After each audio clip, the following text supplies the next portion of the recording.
بسم اللہ الرحمن الرحیم۔ حضرت علی رضی اللہ تعالی عنہ نے فرمایا، ہر انسان کی عزت اور اس سے محبت کرو، کیونکہ ہر انسان کے اندر اللہ تعالیٰ کی کوئی نہ کوئی صفت موجود ہوتی ہے۔ کبھی بھی اپنی جسمانی طاقت اور دولت پر بھروسہ نہ کرنا، کیونکہ بیماری اور غربت آنے میں دیر نہیں لگتی۔ طبیعت کی نرمی اور سخاوت انسان کو دشمنوں کے دلوں میں بھی محبوب بنا دیتی ہے۔ جو چیز اپنے لیے پسند کرو وہی دوسروں کے لیے پسند کرو۔ سب سے بڑا گناہ وہ ہے جو کرنے والے کی نظر میں چھوٹا ہو۔ منافق دوست اور سائے میں کوئی فرق نہیں ہوتا، دونوں روشنی میں تو آپ کے ساتھ ہوتے ہیں اور اندھیرے میں دونوں ہی غائب ہو جاتے ہیں۔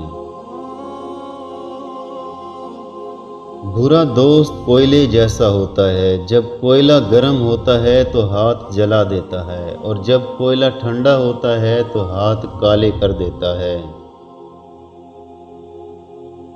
ہمیشہ سچ بولو تاکہ تمہیں قسم کھانے کی ضرورت نہ پڑے۔ زبان ایک ایسا درندہ ہے، اگر اسے کھلا چھوڑ دیا جائے تو پھاڑ کھائے۔ انسان کے کردار کی دو ہی منزلیں ہیں، یا دل میں اتر جانا یا دل سے اتر جانا۔ جو اپنی ضرورتیں پڑھ لیتا ہے اسے اکثر محرومی کا غم رہتا ہے۔